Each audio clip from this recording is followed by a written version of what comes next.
And those results completely changed what we decided to film. We felt like it was important to talk about and to sit down with you guys here and discuss. It was hard. Yep. And this is real life. So here we are. Just in brief, a neuropsychologist is a specific psychologist that assesses a child's cognitive abilities, intellectual disabilities or abilities, IQ, any other possible cognitive or intellectual diagnoses like ADHD, autism, etc., from a physical neurological perspective. So for Mila, they were doing a full assessment of pretty much everything, but looking at it from the perspective of the injury to her brain that she has from birth and the fact that she has epilepsy. So that is what we took her to do. And then from there, what a neuropsychologist would do is they would kind of quarterback a plan for recommendations for therapy, recommendations for what her therapists should do, or how, not what they should do, but how they should approach therapy, what might work best for her, anything that we may need to add, anything that may not work. Yep. What we didn't expect, or what I didn't expect, was basically a conversation about her future. So I guess I'll ask you, what were you expecting going into that appointment? Nothing like, I guess, what we went through in that appointment. And what I mean by that is that I just wasn't expecting it to have, a full-fledged conversation about her entire life ahead. Yeah, So that's kind of my best way I know to explain it. So no, you were probably expecting similar to what I was, which is like, mm-hmm. these are her struggles. This is what she has. Yep. And that but was not about what, it. not what, Yeah. Yep. And that's no fault of the neuropsychologist. That was just kind of a lack of understanding, probably on our fault, or on our part about what to expect. It was definitely my fault for not expecting it, because I didn't have a clue. I think as the one that enjoys medicine and like set this whole thing up, I should have known. I don't think so. I mean, this is new, so it's one of them things like fault. We need to take that out of it, because that's not, I don't think, a good word for it. But caught off guard is probably the best way to put it, because I know I wasn't ready for it. Yeah. And you said you weren't ready either. So I just don't like to be caught off guard. Well, I don't either. Especially when it comes to stuff like that. I don't think many people do. So I think it's probably generally that way across not even just us, but different people. But, you take what you can and you make the best decision and, discuss what you know, and that's all you can do. Yeah. So we've shared before that we are not going to publicize the specifics of her struggles, but that doesn't mean that we won't share some stuff. And so we will share a lot of what was discussed. There's a few things that we will keep private, but we will share a lot of what was discussed. And I think you guys will probably see the reason for that, because, yeah, you'll probably see. But we just want other parents out there to know that, number one, neuropsychology, please don't be afraid of it. It is an incredible resource. It's an incredible blessing. Maybe help them to know what they're walking into potentially, maybe, but also to not feel alone if they're, crying across the desk of the doctor. Yeah, I think that's probably pretty good. I mean, if it can give any other parents, the ability to step back for a second, just process it, maybe not necessarily everything that's said, but just kind of get, just kind of think through it, right? At least for me, I've said it numerous times on this podcast. I mean, I'm a processor. I like to kind of understand what I'm getting into so I can think through things and kind of better assess decision making for me. I'm not a quick thinker, I don't think. And it's kind of one of those things that that's the reason that if it helps any of you out there that are like me, then that's great. I hope it does. So. Well, and I think also too, the point of this podcast is so many different things. We've said it before, we want to bring comedic relief, and we want to, talk about real life and talk about marriage under pressure and marriage through crises and all that kind of stuff. But we also want to help people not feel alone in stuff that they're going through. And this particular situation is pretty niche. Yep. There may not be a lot of parents out there that are talking about it, and that's okay if they don't want to. But we created this platform to talk about stuff like this. Yeah. Within reason and with respect to our daughter. Yep. So just to kind of get into it, and forgive me guys for looking at my phone a little bit, but essentially the the one thing that we will give as like a general, not going to be specific, is that she has a profoundly low IQ. Mm-hmm. And that's hard because IQ, when it is done by a professional, psychologist or whatever, when it's administered by a professional, is for life. It doesn't change. So even if Mila were to gain some additional speech, Mm-hmm. we did ask that question. It could possibly change a little bit, but not by more than like maybe 5 points, Right. because a true IQ test is so multi-layered, Mm-hmm. and they're measuring so many different things, and they are it's permanent. It doesn't change. A real IQ test doesn't change. Mm-hmm. So her IQ is profoundly low, and for me, that is hard because it feels ugly. Mm. You know, What do you mean by that? it feels like someone telling you your child is dumb. Well, I think it's important. I know they're not, I know. but that's what it feels like. Yeah. I mean, the one thing that we have to remember, and I have to remember it myself, because my first worry is, the first thing that pops into my head with that is somebody making fun of her, or, somebody, chuckling or whatever it is. And I have to remember that as much as I want to keep that stuff away, and I can do the best we can, but we can't control other people. And if people are going to be ugly, they're going to be ugly. And I hate that. And Well, sorry to cut you off. I don't necessarily mean that though specifically. I'm just talking about the neuropsychologist herself delivering that gut punch of bottom of the barrel IQ. Okay, I'm sorry. I was thinking. No, it's okay. something It's okay. completely different. No. It's totally fine. It it feels like the neuropsychologist might as well have said your child is dumb. I know that's harsh, Yeah. and I know that's not what she means. But let's be honest. In this country, a lot of value is put on intelligence, Well, yes, but right or wrong. yeah. I mean, I just going back to what you said about that. I had to take my emotion Well, out of it. Like I have to. I can't do that. Well, I know you can't, and that's okay. It's As harder your mom, for like I women, get yeah. it. I get it. And me though, I have to. And it's one of those things that I knew where she's coming from.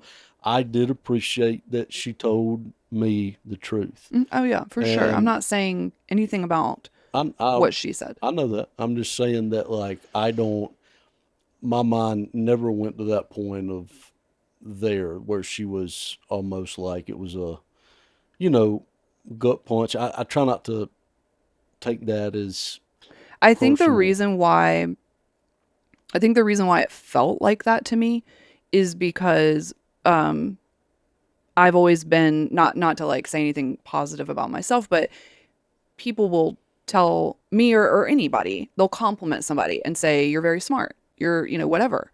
And you tell a child that's doing, that might be bright or whatever, like your child is very smart, or a parent will compliment your child and say you're very smart, and that was one of the again, I want to say this with as much humility as possible, because let's be honest, kids have made me a lot less smart over the years, but I got that a lot when I was a kid, and I get that a lot now from, like, I've gotten that from employers and stuff. What I'm trying to say is nothing about myself at all, at all.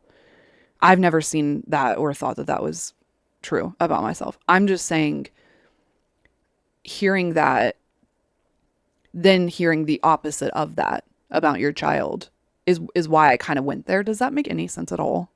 I mean, kinda, but it's I guess my thing is that there's a unrealistic expectation I think For that's sure. being put on her with that, and Yes. you're not doing it intentionally, No. but it's one of those things that It doesn't. she was. I mean, she came into this world the way she did, Hmm. and there's a reason for that. We may not know it yet. Yeah. I don't, but that up here. I mean, there's so many different things. Like we can go into intelligence. Like you think about, there's book smarts, there's common sense smart, which I don't have very much book smart. I'm more Yeah, common but sense. IQ is IQ.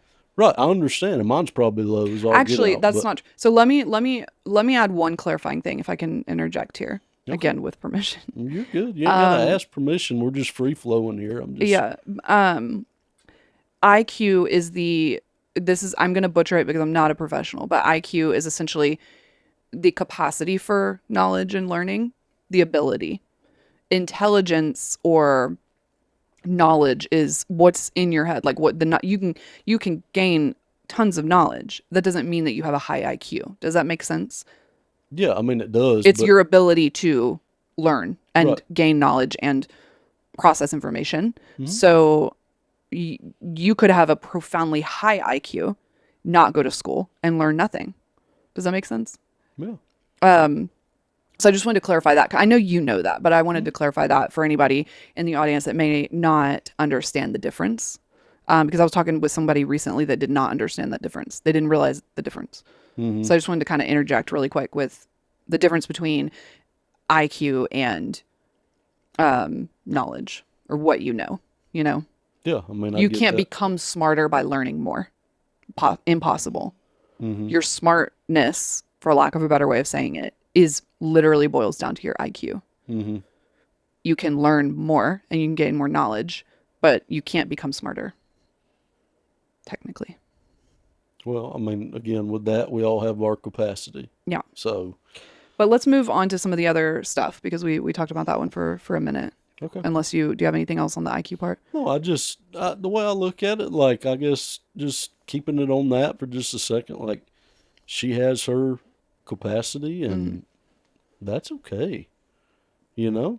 Is Yeah. it? But we got to quit. Of course it's okay. Of course, that's what I mean. We It don't. doesn't change how I feel about her. That's correct. And I'm not saying it is. I'm just saying I'm not comparing her to other people or other kids because it's not fair No, it's to not. do that. But it's a natural, Well, like, wrong reaction, right. But what we can do is give because the her. world's going to compare her. But you can't control I that. know. I know. I'm just saying, as a parent, you have to fight against that I instinct. understand. Sure. You know? Yeah, I understand. I'm just saying that, for her, like she has her capacity, and our job here is to give her the tools where she can reach that capacity. Yeah. Well, That's all. That's all I mean by any of that. so Which we're going to do the best job we can. We're new to this. I mean, it's one of those things. I don't know anybody. I don't know anybody else that's got the same situation we got that I'm close enough to ask. I just don't. maybe we'll find somebody in this podcast. But let's move on from the IQ Yeah, thing. sorry, I didn't mean to keep harping No, on it's it. okay. I want to move into the meat of because that wasn't even the meat of it. Okay. So the other part of that is significant cognitive disability, significant cognitive deficit, which basically just means significant intellectual disability, which would be consistent with having a profoundly low IQ. Mm-hmm. So her brain is significantly impacted in its ability to learn, process information, understand, all of that. Severe ADHD from brain injury. Mm-hmm. That one is the least of our concerns. Yeah. We're not strangers to it. And yeah, she did specify most likely from the injury to her brain. And that would explain some of the wildness, probably. Some of it. Now, Sure. a lot of, it's nuanced, because then there's brain injury, and part of her brain injury affects her impulse control. So there's a lot of way smarter people. Whatever I'm trying to say, way smarter people could explain that way better. That's what I'm trying to say.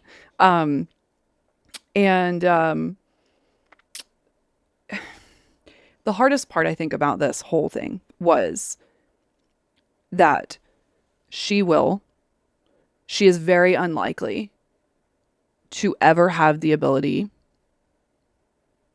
to live independently. Mm-hmm. And even as an adult, she will most likely only ever be able to be left alone for around 30 minutes. Yep. We will need to take guardianship of her when she's 18. Mm-hmm.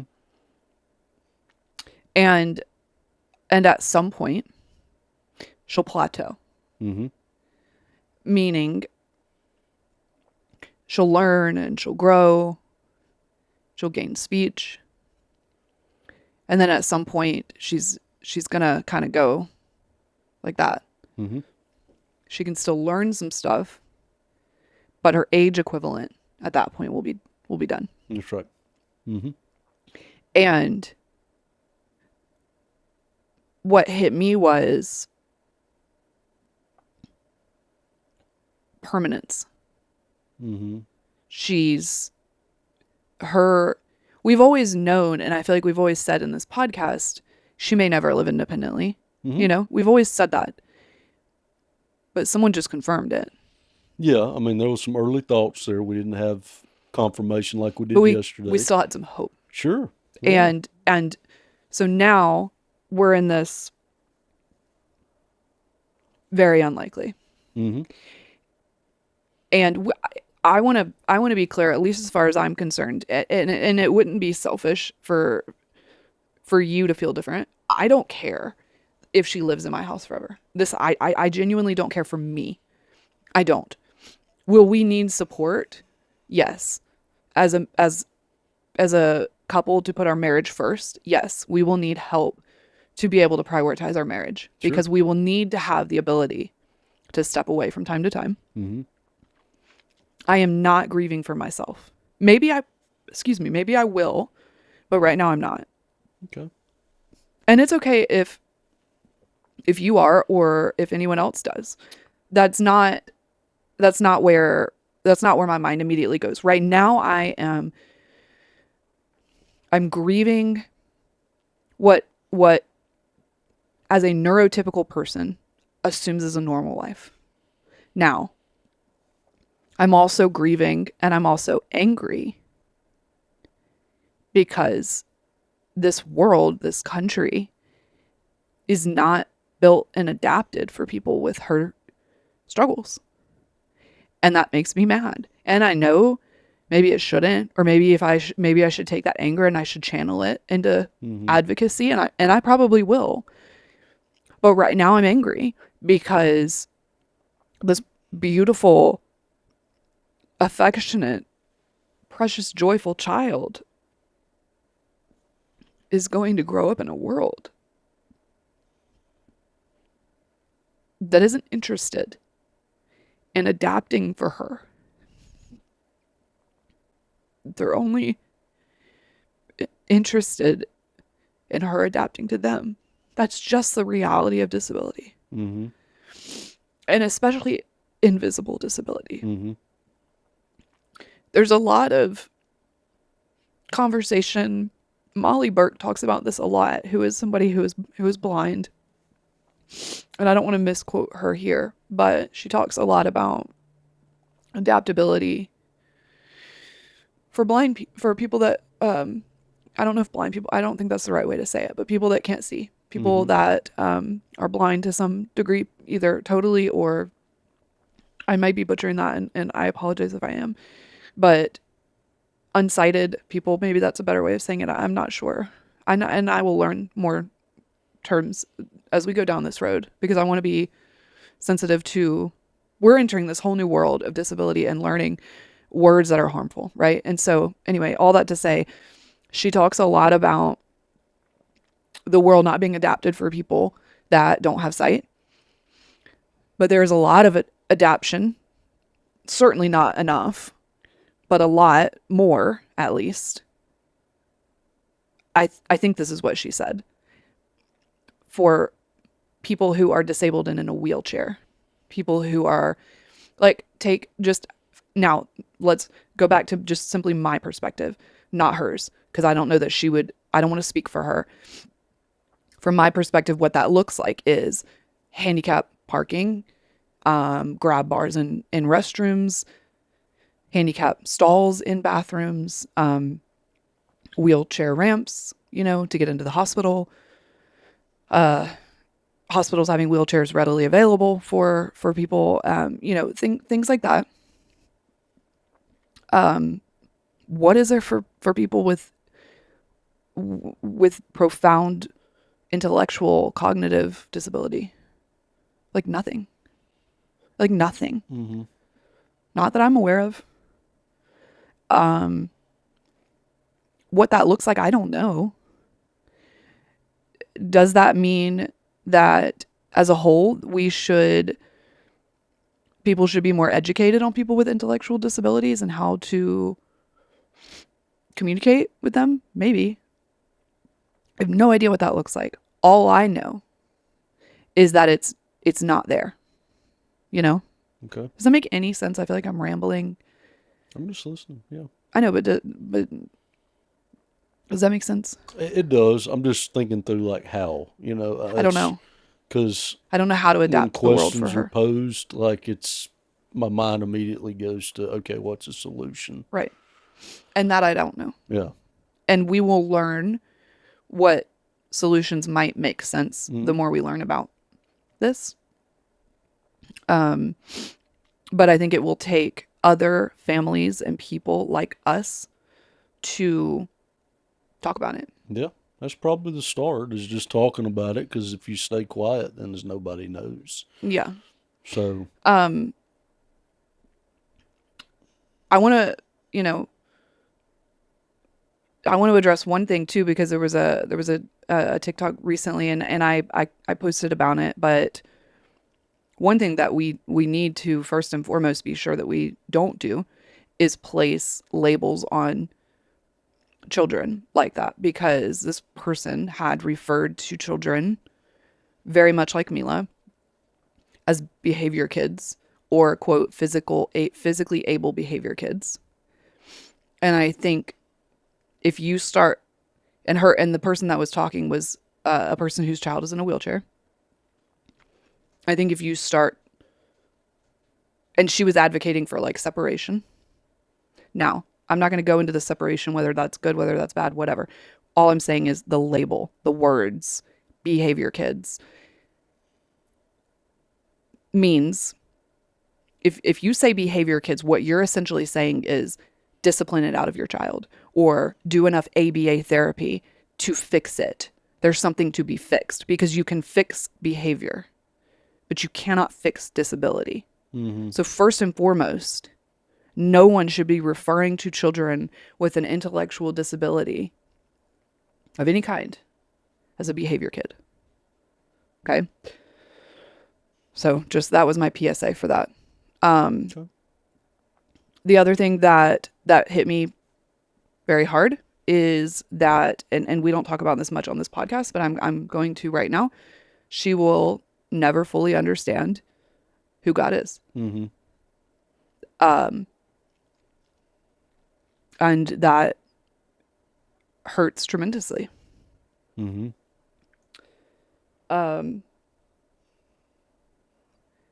I also want to, before I kind of ask you, because I have a couple questions for you, Okay. note that for anyone that faces this, it depends on the state that you live in. We are here in North Carolina. There are multiple different Medicaid waivers. There is one that is specific for intellectual cognitive disability, and it's called the Innovations Waiver. I think a lot of states have something similar. Here in North Carolina, the wait list is 10 to 12 years. But what I was told directly by the people that do this is that the budget was, she said something around, I want to say $131,000 a month, $136,000 a month, some astronomical figure. Mm-hmm. And it allows the possibility for a person that may not otherwise be able to live on their own with significant help, aid, oversight, someone watching them, Mm-hmm. for lack of a better way of saying it, if they don't have family or whatever, Yeah. something happens. The other thing would be if she was on it and something happened to you and me. Mm-hmm. Let's say God forbid you had another stroke Mm-hmm. and I needed to go to the hospital with you and we didn't have anybody to help with her.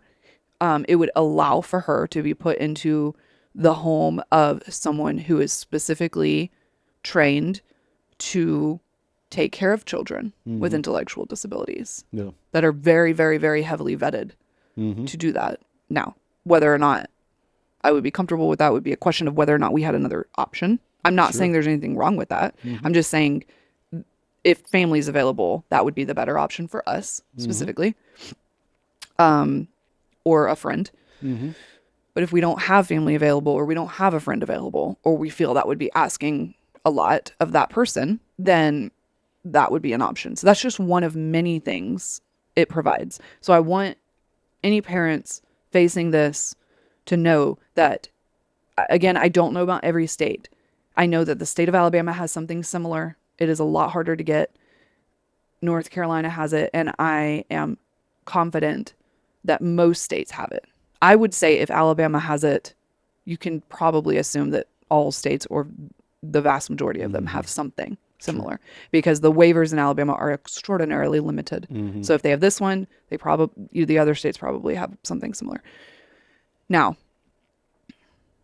navigating all of that is a whole other podcast episode. Yep. But I just wanted to throw that out there before we kind of move on. Let me stop talking and let you kind of give your thoughts. I know that you've talked some about the IQ and everything, but when she told us that Mila would plateau at some point, tell me your thoughts, your feelings like on that specifically. I mean, I always kind of knew that. I think there was a part of me that always felt that could be the case. You did? Mm-hmm. Okay. I did. Just because her birth. I mean, birth was hard. So you always kind of assumed that she would not reach neurotypical in adulthood?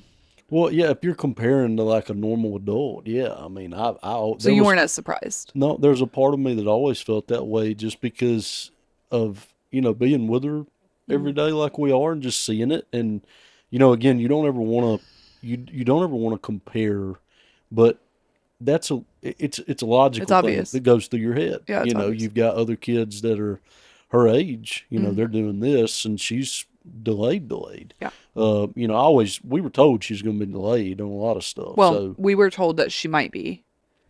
We were told she might be unaffected or even have severe cerebral palsy. So, like, we were told to expect kind of the gambit. sure. I mean, yeah. But, I mean, I felt, I don't know, there's just something, I just always had the feeling that she would eventually do that. So, when they told you that, though, when you heard that, because it wasn't necessarily just that she's going to plateau. It was that she's going to plateau at a low age equivalent. Right. Yeah. Now that was different. Like Right. I So had then always, how were you feeling there? I mean, just kind of sad in a way because I wanted her to be able to think about and learn certain things, and she's not going to be able to some things. And that's, Well, you asked a specific question and we kind of argued a little bit about it because I wrongly assumed that you were being sarcastic, but you asked the doctor, like, basically if she would be able to do complex math. And you didn't mean it any kind of way. And I took it wrong. And I apologized to you, but I apologize again. I should not have. What I said in that moment, just because we're real here, was, well, that's not very nice. And I shouldn't have said that. And I was emotional. yeah. And it was a knee-jerk reaction. So I apologized yesterday, but I apologize again. Now it's recorded. Yeah. Because you that's like to fine. have I stuff don't- recorded. no, But all jokes aside, Yeah. I think that was you realizing. And the mathematics you were talking about were high school level. So we're talking about a plateau lower than Right. somewhere in there Yep. in adulthood. Yep. And that was kind of my realization. Like she wouldn't have the ability right. to do it. Well, and that's the plateau. Like I didn't know where that was going to go, so I just threw that out there as just kind of a baseline to see what it is that they said. Yeah. And it did get lower than that. And so And it's how did kinda- that feel? I mean, again, like I said a minute ago, just hard because there are some things that you want your kids to learn and experience and What all that. specifically for you would you grieve her not being able to learn or experience? I mean, driving is She one did thing. say, yeah, Yeah, I you missed know, that. She did say she won't ever yeah. drive. So driving is one thing. Being able to be independent, being able to travel. Yeah. I'd love for her to see She all could the travel with us right, but and that's a whole different thing. It's if we could that. ever afford it. Well, that was my, and I'm not trying to take away from that, but that was my hardest thing. And I What do you mean? throughout the Sorry, I don't understand. What do you mean? so going to that and travel, just bringing back to that because I had always like the way kind of I was raised and how I always view the kids is we're raising them to be independent. Well, And how does that translate to traveling? well, Are you talking about? I'm about to tell you. Okay, can I ask you one thing before you go? Sure. Just to so I can understand where you're going. Okay. Are you talking about her traveling on her own, or are you talking about her traveling with us? Well, with us now, because you brought that up just a second ago. So, yes, I'm sad that she's not able to travel on her own and live independently, Okay. but also too there is a sadness there that my view of our life kind of came into play here, and I understand what I'm about to say is selfish, and I don't mean it that way. But when we raise the kids, I raise them to be independent. I want them to, go through life where they are independent and able to do their own thing and have their own life, have I'm their own sorry, I'm kids. confused about the travel part. Could you I'm connect it getting for to it. me? Yeah, I'm getting to it. Okay. Just give me a Okay. minute. Okay. So my view is that all the kids, just to make it short and sweet, I'm trying to make them independent so they can live on their own and do their own thing. And then for us, Mm. that gives us the ability to travel when we get older and the kids are out of Oh, the you house mean and for gone. us to travel? That's correct. Okay. I've always wanted to do that, and I've Okay. told you that. I've Yeah. Yeah. Yeah. told you numerous times that I I've never had the ability to be able to travel, so I've always wanted to do it. We still can. Well, right, but there's always though we're traveling based on other people's availability. Mm. And I don't like that. I don't like to put other people, and I'm not saying they won't, because we got grandparents, we got brother and sister in laws that could watch her. I 100%. understand we have people, Yeah. but I'm just mean that like it's sad because she can't have that. That's where I hurt for her is because she can't be independent. She can't travel and see those things or become her kind of And like I think what you're saying is it limits her independence, but also ours later. that's the best way I know to put it. Yeah, and I didn't do a great job No, of I didn't explaining do a it, good job of understanding. That but was my fault. well, I saw it. I was trying to get to it, but Yeah. that was a long way of me just saying that. Yeah. So anyway, that was just a long way of me saying that. Just exactly what you just said. Yeah. That's what I heard I for don't her think it's for. selfish to think that. Well, it is. No, I it's not. mean, because it's one of them things that you have a view Mhm.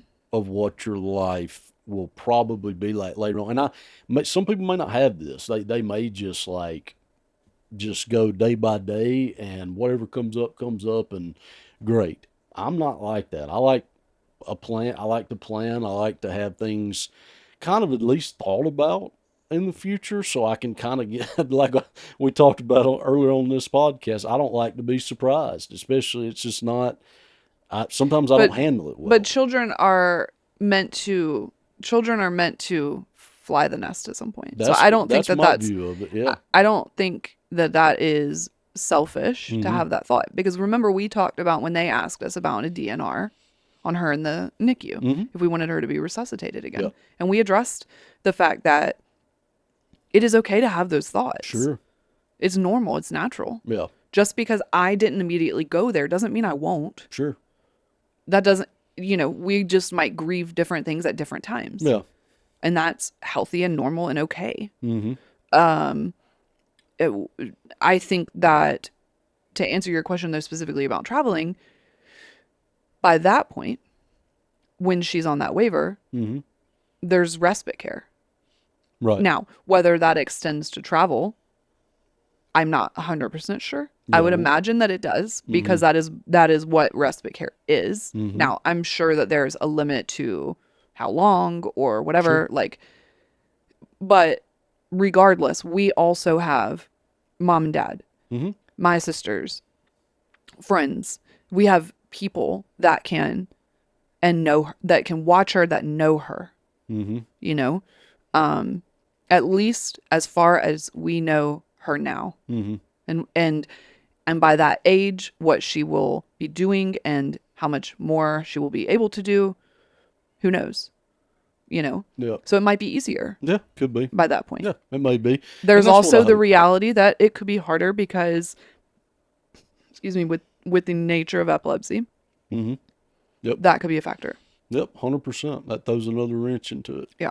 So. One thing mom did tell me yesterday was she said, Rachel, I want you to know that we are with you. I don't know if those were her exact words. When we get there, meaning Mm-hmm. when they retire here, Yeah. we will get whatever training we need to get. Mm-hmm. We will learn whatever we need to learn to help you guys. Yeah. Means a lot. Yep. And so we're blessed. Mm-hmm. And if something were to happen to us, again, there's a lot of we have stuff set up. I mean, we've taken care of that already. We did that before, Mm-hmm. as far as a will is concerned. But the innovations waiver, because I asked that specific question, it would then become something that her new guardian that we assigned Mm-hmm. would be able to utilize. Yeah. So the respite care would then be something that whoever that guardian is, which we're not going to talk about here on this podcast, Right. would be able to use. Yep. And so yeah, a loss of her independence and a loss of ours to some extent. Mm-hmm.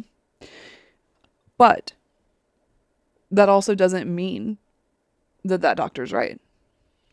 Yeah, I mean, yeah, that's exactly right. I mean, it could, Because we were told in the early days of the NICU that she will most likely never walk or talk or do yeah, anything. yeah, that's right. So, and I firmly believe medicine and Western medicine and all of that is a tremendous blessing from God, but it doesn't mean that is the final say. Mm-hmm. And we also just simply don't know what kind of technologies are going to become available. Mm-hmm.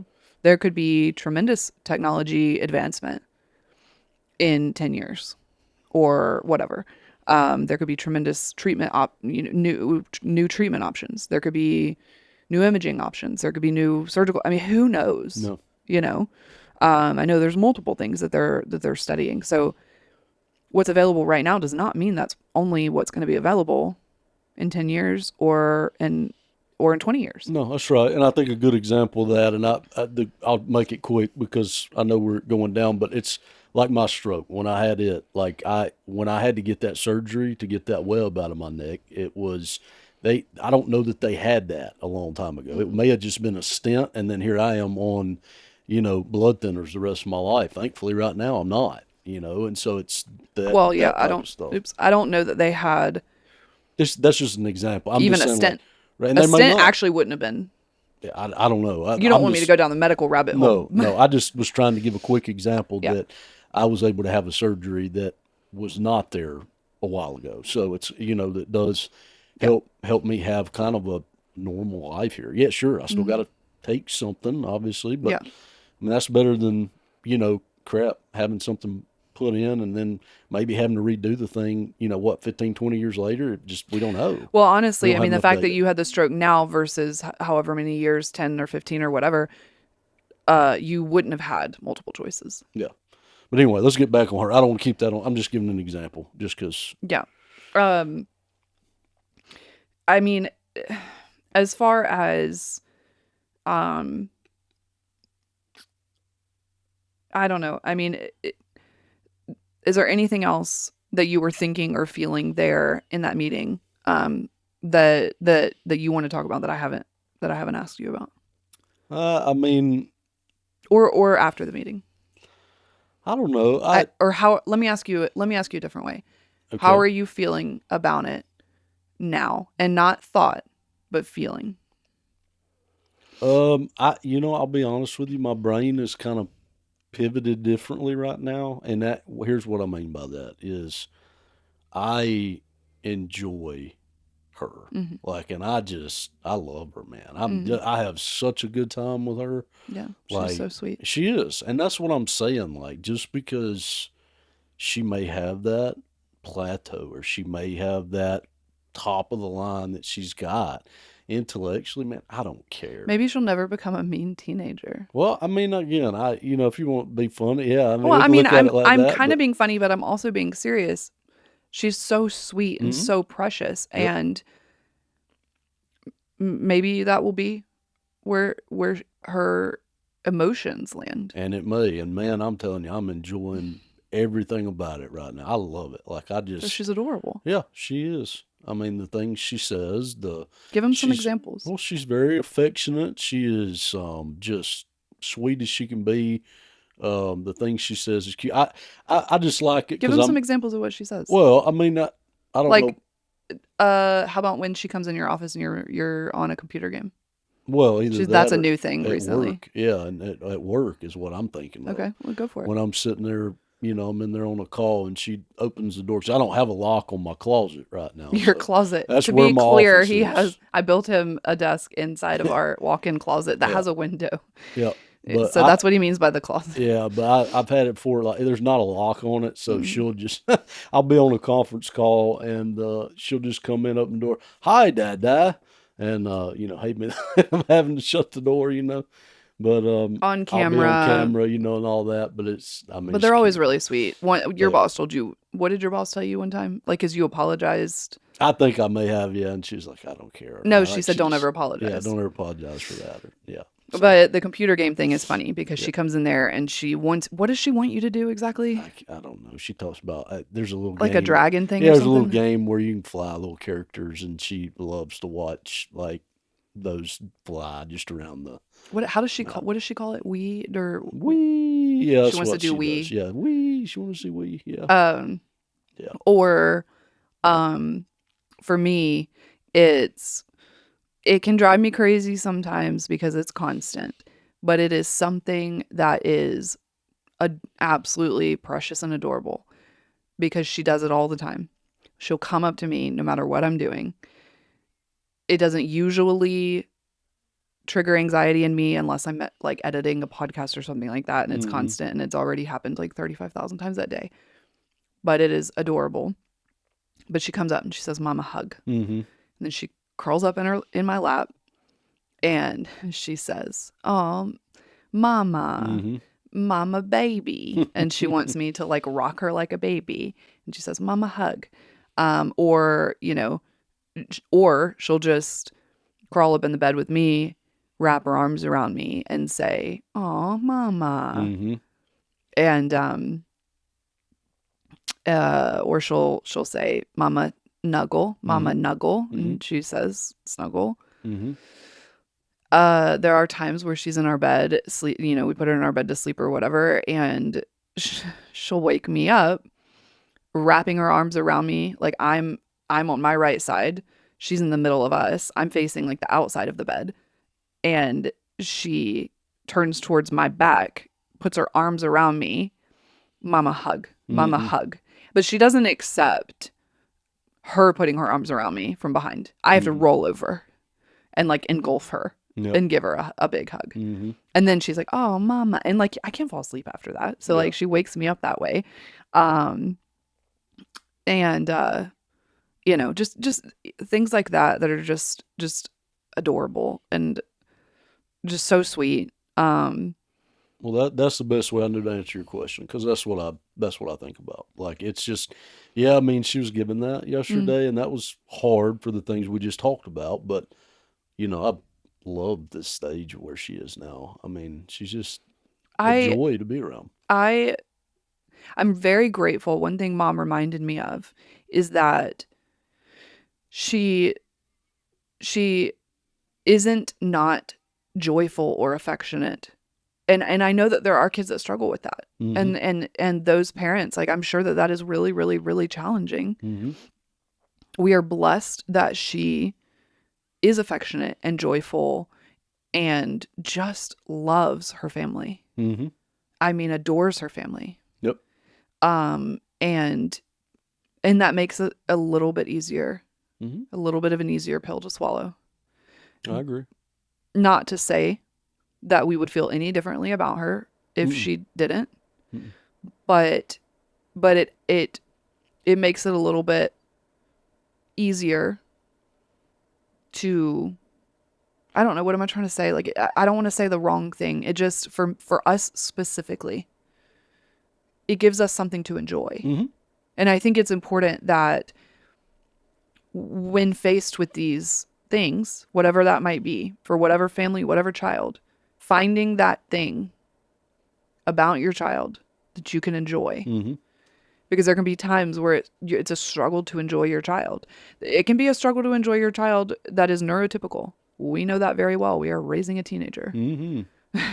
So being able to find the things that we do enjoy can make this land a little softer.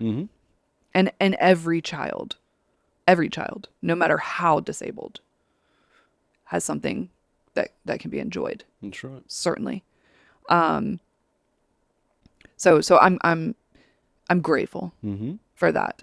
But I would be lying if I said this was not, and I haven't told you this, I don't typically struggle with being angry with God. This was the first time in all of the medical stuff that we have been through that I have had a smidge of a moment of anger. It was brief, not to my credit or anything, but just a moment, just a blip of a moment. The first time, just a little bit of anger. Yeah, it's fair. And that's a new thing for me. I don't typically stay there or struggle with that. I know that you do, and that's okay. That's human. We have our own struggles. We have our different struggles. But how do you see this, besides the travel and the independence later on in life? How do you see this affecting or not affecting our marriage in the future? And again, I'm not talking about the inability to ever be empty nested. I'm just talking about the here and now, like next 5 years kind of stuff. Do you feel like it can bring us closer together or farther apart? Like, not farther apart, but like, potentially create distance? I mean, how do you feel that? Yeah. Let me ask it this way. How do you feel like we could best use it to draw us closer to each other? Well, we have to be we have to be intentional, I think is the best word I know to say it.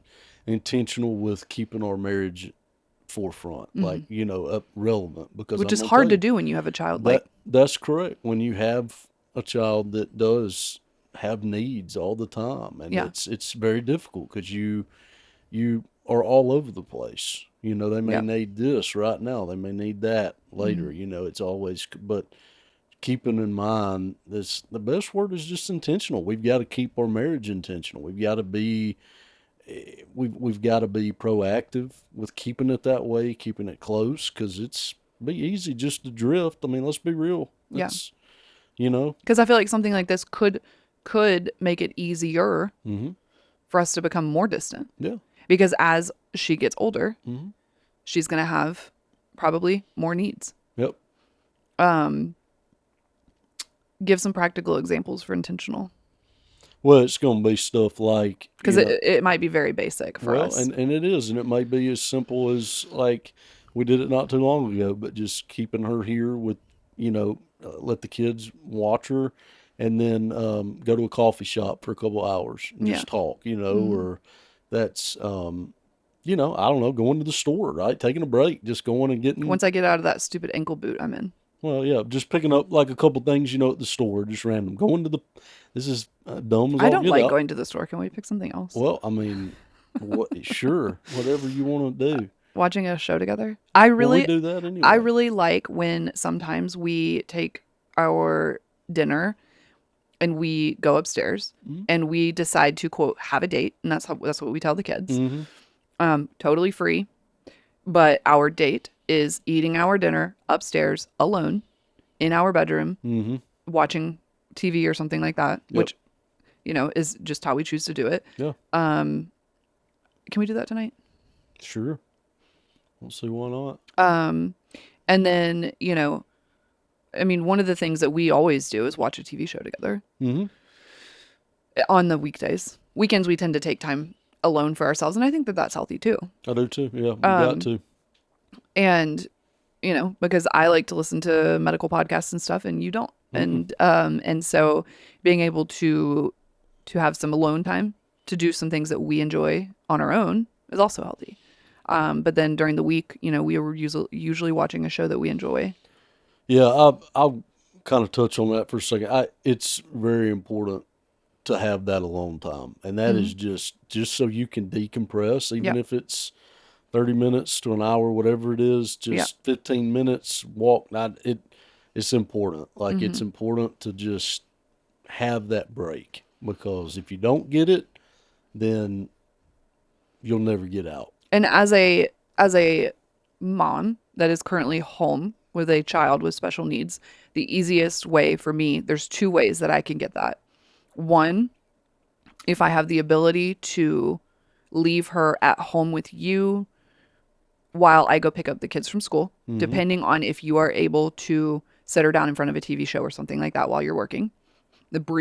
It's a very brief, like, go pick the kids up and come back. But that gives me just a little bit of time to listen to a podcast or, comedy podcast or something like that. Actually, let's be clear. The way there is peaceful, not the way home, because I've picked up the older kids. Yeah, If I'm able to do that, and specifically meaning if you're able to put her in front of a TV show or something like that. Now, if she is in one of her moods or having a day and it's going to interfere with work, she comes with me. But if she's having a good day and she's calm and she's just watching TV, great. Awesome. She's right there in the room. You're in your office, which is our closet. And so that's one. And then another would be when she's in bed. And I think that most parents, maybe I'm wrong or naive on this, but I think most parents, especially parents with children with special needs, and again, I could be wrong. This may not be an option for some parents. And I would imagine some parents that have children that have medical equipment may not be able to do this as much. But for us, I can put her to bed as long as she has her epilepsy monitoring stuff on. And then I can take that time while she's in bed to have some time alone. And for me, that looks like a glass of wine and a Dr. Mike podcast or whatever else I want to watch that day. The Pit, usually medical, some sort. And, maybe in the summer that looks like gardening or something. Although, to be honest with you, there's no chance I'm getting outside without her following me. So forget that idea. I don't even get to take showers alone. So, there's that. And then for you, it looks like the same thing when she's in bed, having time alone, to be able to decompress. That's right. Yep. Do you feel hopeful or do you feel discouraged by the future, or both? I mean, hopeful, honestly. I mean, the only discouragement is really just her ability to be independent on her own. That's it. It's not even so much the intellectual part. Like I'll be honest with you, that's not as valuable to you. It's not, no, because fair. It's just not. I just don't. It's just not what I value as much. value. Yeah, I get it. But her independence, I hate that for her. But it's still, I mean, the beauty of the intellectual disability is she may understand some that she's different, and the neuropsychologist did tell us that. But I don't think that she's going to fully grasp it to the extent that a neurotypical child would. And I think that could be a beautiful thing. Sure. Because what looks like a typical neurotypical life for us doesn't have to mean that her quality of life is less. That's exactly right. Yep. And let's be honest, her quality of life right now is incredible. She gets everything she wants. Pretty much. She wants Cheez-Its, she gets Cheez-Its. Yep. She wants goldfish, she gets goldfish. Yep. She wants to play Fortnite because Your older children taught her that. Mm-hmm. She gets to play it. Yep. She calls it yellow. Yeah. I don't know why. Yeah, I don't know. She wants a hug, she gets a hug. I mean, literally, the child gets whatever she wants. Yep. Affection, love. If there's anything that we could pat ourselves on the back for, it is that I have had multiple different therapists tell me that you can tell she's loved because she has a lot of confidence. It's good. Yeah. That is good. I never knew that. I don't think you ever told me that. I'm really bad at telling It's all good. you That's or nice, other though. people things. That's good to hear. I like that. Yeah. I know I love her a bunch. And I don't know that we've you like, do too. And the kids Yeah. love her. So yeah. I don't know that we like, I don't know that I could give us enough credit to say we just intentionally instill confidence in her. I think that we're just all so obsessed with her that naturally that's how that comes out. I guess I never really thought about it till now, even thinking, What do you mean? well, just like just people saying that. I mean, it's good to hear, like, you know, that what you're doing seems to be. What they were saying was like, she seems confident, and specifically what I was told was she feels full confidence to speak and speak whatever she wants to speak whenever she wants to speak it, meaning she's not silenced, she's not told to be, you know, well, sometimes we'll tell her like, shh, be quiet, and she doesn't understand that at all, but like but she is given free reign to be herself, and that they see that. And I guess maybe with other children, I don't know, maybe they don't as much. I have no idea. But and my response to her was literally what I just said. I don't know that I can toot my own horn on that one. I think it's just because we're all obsessed with her, and we give her whatever she wants. If that means that we let her speak because she wants to speak, that's what happens. Yep, pretty much. I guess the only other question I have for you is one thing that we had asked the neuropsychologist was specifically about discipline, because we discipline is important for children. Whatever your method is, it's important, and we struggle, therefore don't really with her because we don't know that she understands it. Yeah, we didn't know. And the neuropsychologist said she does not. That's correct. Even time out. Yep. We in asked. her opinion, she does not think that she can understand that. And so that's tough. Yep. And I think the only way that we're going to be able to quote unquote discipline is not discipline at all, but rather positive reinforcement. Yep. Which goes against some of the it definitely challenges our view of typical parenting. Yeah, it does. I mean, it's different. It's hard because I've got to learn it. Like it's like, you know, if there are cars running down the street and she's out in the yard and she starts going towards it. Well, I think, and you tell her no, and then she ends up doing it again. Yeah, like that's new, because in the past the kids get in trouble for that. Yeah, you know, so it's like with her. With her, it's containment. It is. Yeah, you have. She literally said that. She said containment. Yep. Build a fence, which fortunately we have one. Yep. But anyway, that's the new part for me, because, you know, it's like the other kids, they understood it. It was easy enough to get in their head. Yeah, consequences she doesn't came understand from consequences. She does not. Nope. You know, and I don't know, that's new. Yeah. 100%. Well, and she may, you know, again, plateau, but she hasn't plateaued. So she may develop the ability to understand. That's right. And I don't ever want to, that's the one thing too that I want to make sure and be careful on, because I don't ever want to assume that she won't ever understand something. Right. You know, and that's the other part. I just want try to do what we can do to make sure she has all the tools she needs to succeed, and what that looks like. May be different from different times, you know. Right now, Probably. it's more speech for her, right? And developmental pediatrician. Yeah, was so what she recommended. You know, is whatever we can do. At home therapies. Yeah, whatever we can do to give her the ability. Yeah. To make herself better, and maybe, you know. What I want her to always know is she is not a problem to be fixed. That's correct. She is simply our daughter who we love dearly, who we fully believe can reach her full potential, whatever that is. But she's not a problem that we have to fix. That's correct. She's not broken. This world is broken. Mm-hmm. And there are consequences to a broken world. Sure. But she is not something we have to fix. That is correct. And I never want her to think that. That's right. And I don't think we've made her think that or feel that way. I can confidently tell you we have not. No, she's a princess. And I'm very careful Yeah. with what I'm confident in a lot of times. I Yeah. should be more confident in some things, but this is one I can definitely tell you confidently yeah.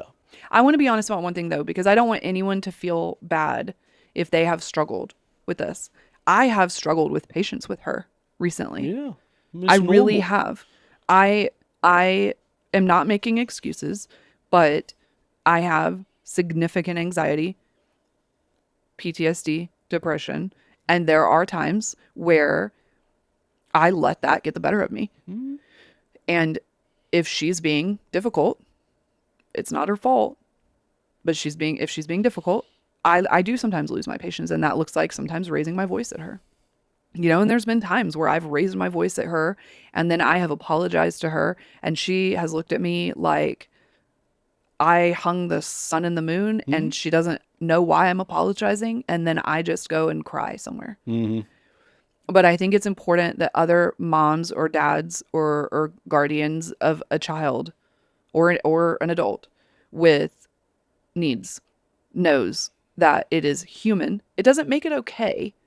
It does not make it okay, but it does mean that we are human beings and there are going to be times where we lose our temper or we have something that we struggle with. We just have to learn from it.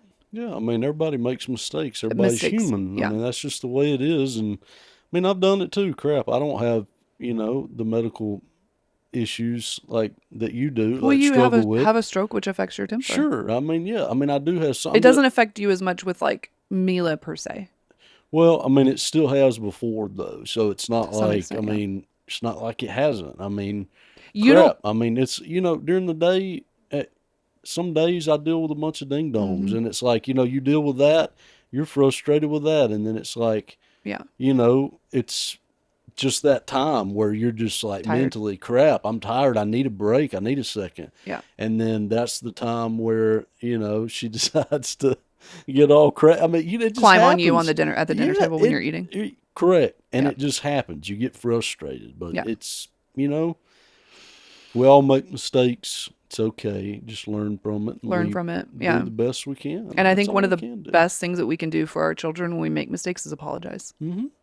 I can't tell you how many times I've apologized to our older children to the point where they probably don't think it means anything anymore. Well. But I'll keep doing it. Mm-hmm. Because I remember, I mean, my dad I don't remember him ever doing anything worth apologizing for, but I do remember that he apologized one time when I was a child. I have no idea what he did. Not anything significant because I have no memory of it. Maybe he raised his voice. I don't know. But I remember that he apologized and it stuck with me. And I was little. It meant it stuck, Mm-hmm. He literally probably raised his voice and that's probably what he apologized for. Mm. But the fact that he apologized is what I remember. Mm-hmm. And so I think that's the takeaway for me is we're going to make mistakes as parents. You and I know that better than anyone. We've made many mistakes. Yep. But apologizing and doing our very best to learn from those mistakes. And we're going to repeat them. And we do repeat them sometimes. Yep. Apologize again. Yep. Pray for help. And do your best to learn from it. Yeah. That's all we can do. That is it for me. That's all I got to. I've said everything I think I had in my brain on this. Yeah. Not a whole lot else to say. Yeah, it's really not. Just, hopefully that some of the earlier stuff we talked about the waivers and maybe what your state offers and all that. Hopefully you guys, if you don't know about that stuff, can look into it. You do a great job about doing all that. So it's hopefully, it gives somebody else the ability to think through that. Maybe there's something I can look into. Or I will tell you the number one resource for you to find some of that stuff is ChatGPT, as ridiculous as it sounds. It's fair. They don't make it easy to find. Yeah. So, with that being said, Socials right here, and stay tuned for the next episode. We'll probably resume normal programming, what we were planning for this episode. And there's going to be times where it's funny, it's fun, Yep. or serious. Yeah. And at the end of the day, the mission of this podcast, the identity of this podcast is we are a family healing from trauma, a marriage healing from trauma in real time with you guys, bringing stories, bringing grief, bringing comedic relief. And that just rhymed accidentally. Yeah. That's good. All right. I'm done. All right. Me too. Thank See you y'all later. guys.